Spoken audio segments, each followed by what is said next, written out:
CCTV এড়িয়ে একই রাতে মেমারির দুই হাই স্কুলে দুঃসাহসিক চুরি, তদন্তে পুলিশ। সিসিটিভি ক্যামেরার নজরদারি এড়িয়ে একই রাতে মেমারির দুটি স্কুলে ঘটল দুঃসাহসিক চুরির ঘটনা।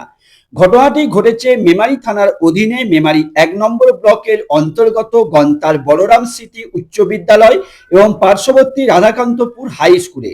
গত সোমবার অর্থাৎ ১৩ জুলাই রাতে এই দুটি বিদ্যালয়ে চুরির ঘটনা ঘটে বলে গন্তার বলরাম স্মৃতি উচ্চ বিদ্যালয়ের প্রধান শিক্ষক সাগ্নিক পাল এবং রাধাকান্তপুর হাই স্কুলের ভারপ্রাপ্ত প্রধান শিক্ষক শুভেন্দু ঘোষ জানিয়েছেন। একই রাতে পরপর দুটি স্কুলে চুরির ঘটনায় এলাকায় ব্যাপক চাঞ্চল্য ছড়িয়েছে। মঙ্গলবার সকালে যথারীতি বিদ্যালয়ের দুটি ক্লার্ক গেট খুলে ভেতরে ঢোকেন, তখনই তাদের চোখে পড়ে স্কুলের বিভিন্ন ঘরের তালা ভাঙা অবস্থায় পড়ে রয়েছে। পরিস্থিতি দেখে তারা দেরি না করে তৎক্ষণাৎ বিষয়টি স্কুলের প্রধান শিক্ষককে জানান। চুরির খবর পেয়ে দুই বিদ্যালয়ের প্রধান শিক্ষকেরা দ্রুত মেমারি থানায় যোগাযোগ করেন। খবর পাওয়া মাত্রই মেমারি থানার পুলিশ ঘটনাস্থলে পৌঁছায়। পুলিশ আধিকারিকরা দুটি স্কুলে গিয়ে সরজমিনে তদন্ত শুরু করেন এবং ভাঙা তালা ও ঘরের ভেতর থেকে প্রয়োজনীয় তথ্য প্রমাণের সংগ্রহের কাজ শুরু করেন। চুরির ঘটনা প্রসঙ্গে রাধাকান্তপুর বিদ্যালয়ে এক ছাত্রের কথায়, স্কুলে সিসিটিভি রয়েছে জানি, তাও যদি রাতে এভাবে চুরি হয়ে যায় তবে স্কুলের নথিপত্র বা আমাদের জিনিসপত্র কতটা সুরক্ষিত তা নিয়ে চিন্তা হচ্ছে। সিসিটিভি থাকলেও কিভাবে চুরি, উঠেছে প্রশ্ন। দুটি স্কুলেই সিসিটিভি ক্যামেরা নজরদারি ব্যবস্থা থাকা সত্ত্বেও কিভাবে দুষ্কৃতীরা এত বড় চুরির ঘটনা ঘটালো তা নিয়ে ইতিমধ্যে বড়সড় প্রশ্ন উঠতে শুরু করেছে। চোরেরা কি সিসিটিভি ক্যামেরা এড়িয়ে কোনো বিকল্প রাস্তা ব্যবহার করেছিল, নাকি ক্যামেরার সংযোগ বিচ্ছিন্ন করে এই কাণ্ড ঘটিয়েছে তা খতিয়ে দেখছে মেমারি থানার পুলিশ। এই চক্রের পেছনে কোনো স্থানীয় দুষ্কৃতী দল জড়িত রয়েছে কিনা তা জানার চেষ্টা চলছে।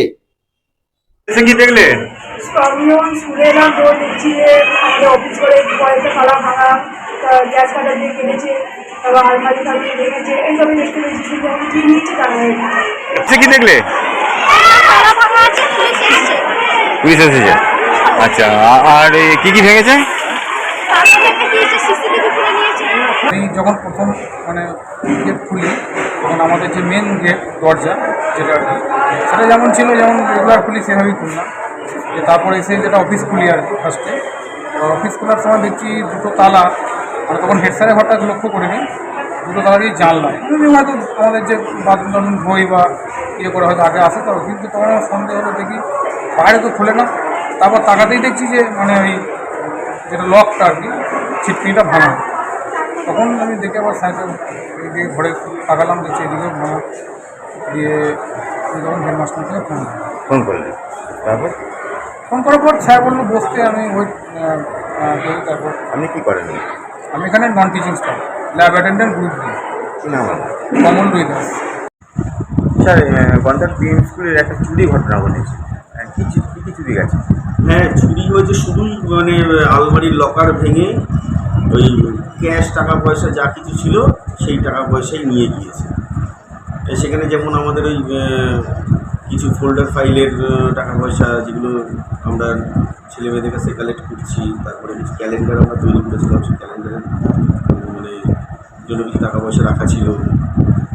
এছাড়া কিছু বই পারপাসে কিছু টাকা পয়সা কালেকশান ছিল, সেই টাকা পয়সাগুলো গেছে। আর আমার কিছু স্কুল চালাবার জন্য কিছু অ্যাডভান্স কিছু টাকা পয়সা তোলা রাখা। স্যার, রাধাকান্তপুর স্কুলে একটি চুরির ঘটনা ঘটেছে, তো কী কী চুরি আছে? চুরি এখনও আমরা সেরকম কিছু বুঝতে পারিনি। ওনারা রাতে দেখুন না, এই ঘটনাটা গত রাতে হয়েছে। যারা এসেছিল 13 তারিখে রাতে, গত রাতে 14 তারিখ, 13 তারিখ রাতের দিকে মনে হচ্ছে সম্ভাবনা ঘটেছে ওই সময়তেই। কারণ আমি কালকে স্কুল আসিনি, তো আজকে যখন এলাম আমি 10টা 25 নাগাদ, তখন তার আগে আমাদের স্কুলের গোপালবাবু যিনি গ্রুপ ডি আছেন এবং একজন মাস্টারমশাইও আগে এসেছিলেন, তারা তখন বললেন যে স্কুলে কিছু চুরি হয়েছে, তালা ফালা কাটা আছে। তা আমরা তখন গিয়ে দেখলাম যে সব কয়েকটা গ্রিলের তালা কেটেছে। আচ্ছা, অফিসের শিকলটা কাটা আছে, পাশে স্টাফ রুমের শিকলটাও কাটা আছে। ভেতরে ঢুকে দেখলাম আলমারি খোলা আছে, আর আমাদের দুটো সিসিটিভির হার্ড ডিস্ক দুটো নিয়ে চলে গেছে।